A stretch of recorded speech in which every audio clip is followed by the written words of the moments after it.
নমস্কার, আজ বসেছি চিকেন নিয়ে। এই চিকেন দিয়ে একটা সহজ রেসিপি করে দেখাবো, যেটা ছোট বড় সবাই পছন্দ করবে। তাই আমি কিভাবে করছি সম্পূর্ণ ভিডিওটি আমার সঙ্গে থাকুন। আমি এখানে 800 গ্রাম চিকেন নিয়েছি।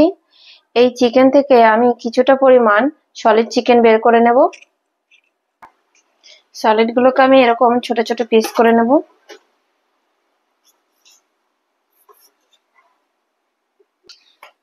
চিকেনটাকে কাটার আগে অবশ্যই ভালো করে ধুতে হবে, কাটার পরে আর ধোবো না।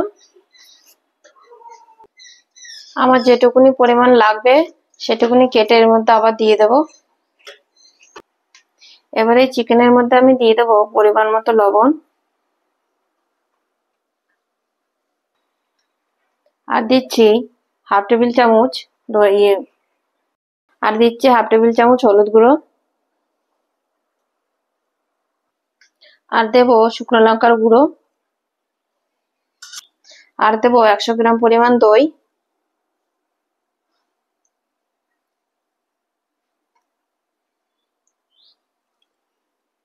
এবারে সবকিছু দিয়ে আমি চিকেনের গায়ে ভালো করে মাখিয়ে দেব।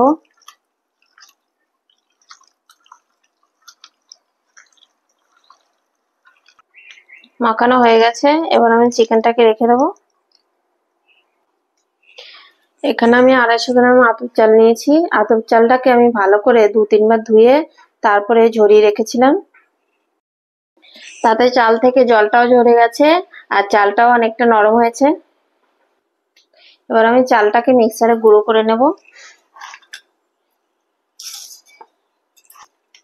আপনারা শিলে বা হামালদিস্তাতেও করে নিতে পারেন।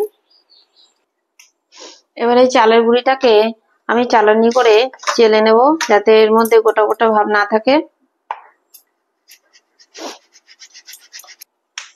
চালের গুঁড়িগুলো সব চালা হয়ে গেছে। এবার একটা বাটিতে আমি কিছুটা পরিমাণ চালের গুঁড়ি তুলে নেব।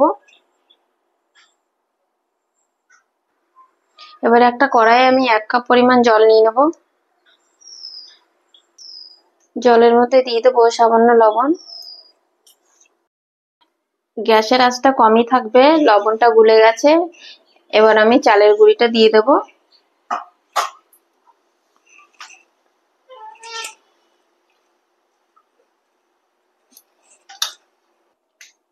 জল আমি আগেই বেশি করে দেব না, লাগলে পরে অল্প অল্প করে দেব।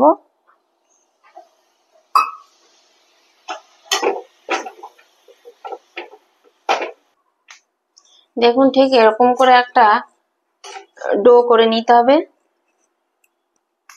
এবার এটাকে আমি নামিয়ে নেব। এবার এখানে আমি নিয়েছি 4টে মিডিয়াম সাইজের পেঁয়াজ। পেঁয়াজটাকে আমি পেস্ট করে নেব।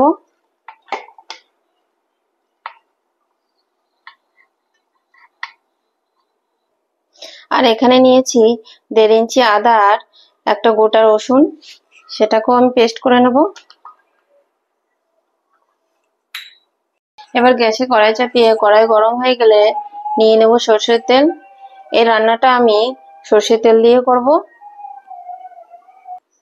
তেল গরম হয়ে গেছে, এবার আমি দিয়ে দেবো একটা তেজপাতা। তেজপাতাটা আমি 2 টুকরো করে নিলাম।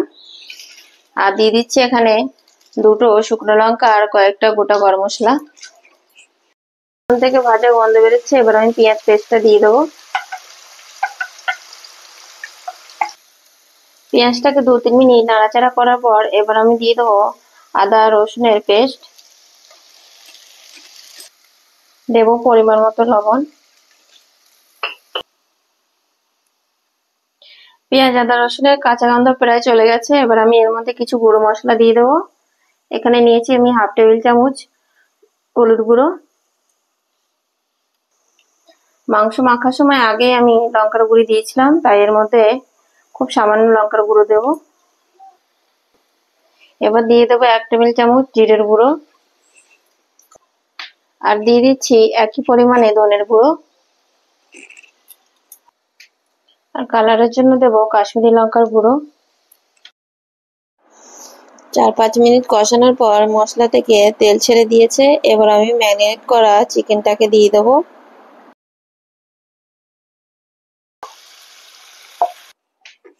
চিকেনের সঙ্গে মশলাটাকে ভালো করে মিশিয়ে দিয়ে আমি এবার এটাকে চাপা দিয়ে দেবো। মিডিয়াম আঁচ রেখে এই সময় চিকেনটাকে ঢেকে দিলে চিকেনের ভেতর থেকে যে জলটা বেরোবে সেই জলেই চিকেনটা সিদ্ধ হয়ে যাবে। ঢাকনা খুলে একবার নেড়ে দেবো, নাহলে তলায় লেগে যেতে পারে। দেখুন চিকেন থেকে কি সুন্দর জল বেরিয়েছে, এই জলেই চিকেনটা খুব সুন্দর সিদ্ধ হয়ে যাবে। এই চিকেনটা কিন্তু কষাই হবে, ঝোল হবে না, তাই আলাদা করে কোনো জল দিলাম না। ভালো করে নেড়ে চেড়ে আমি আবার এটাকে ঢাকা দিয়ে দেবো। মাংসটা চাপিয়ে দিয়ে আমি এদিকে চালের গুঁড়ির ডোটাকে প্রথমে রুটির মতো করে বেলে নেব।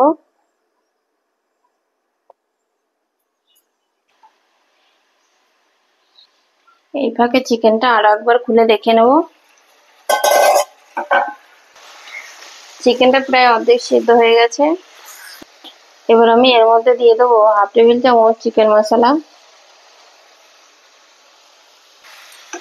মশলাটা দেওয়ার পর ভালো করে নেড়েচেড়ে মিশিয়ে আমি আবার চাপা দিয়ে গ্যাসের ফ্লেমটা কমিয়ে দিয়ে আরো মিনিট 5 রান্না করব।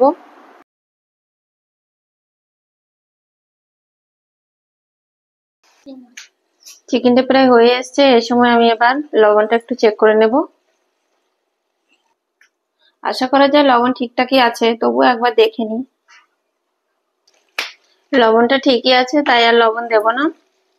চিকেন কষা হয়ে গেছে, এবার ওপরে একটু গরম মশলা দিয়ে নামিয়ে নেব। এবার চালের রুটিটাকে এরকম একটা বাটি দিয়ে গোল গোল করে কেটে নেব। দেখুন ঠিক এরকম গোল গোল হবে। আপনারা যেরকম সাইজ করতে চান সেই অনুযায়ী বাটি নেবেন। একে একে আমার সমস্ত পুলি কাটা হয়ে গেছে।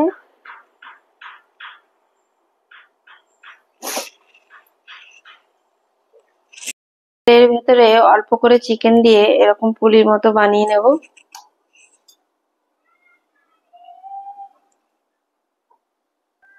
তারপরে এরকম একটা কাঁটা চামচ দিয়ে মুখগুলোকে চেপে দেবো।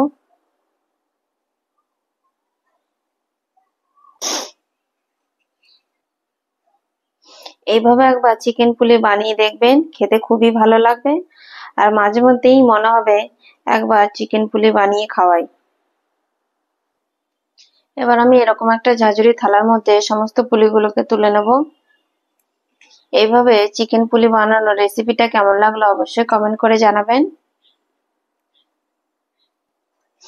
আগামীকাল আসছে আরো একটি সহজ নতুন রেসিপি নিয়ে, তাই আমার অল্প জানি চ্যানেলের সকল ভিডিওগুলি একটু দেখতে থাকুন।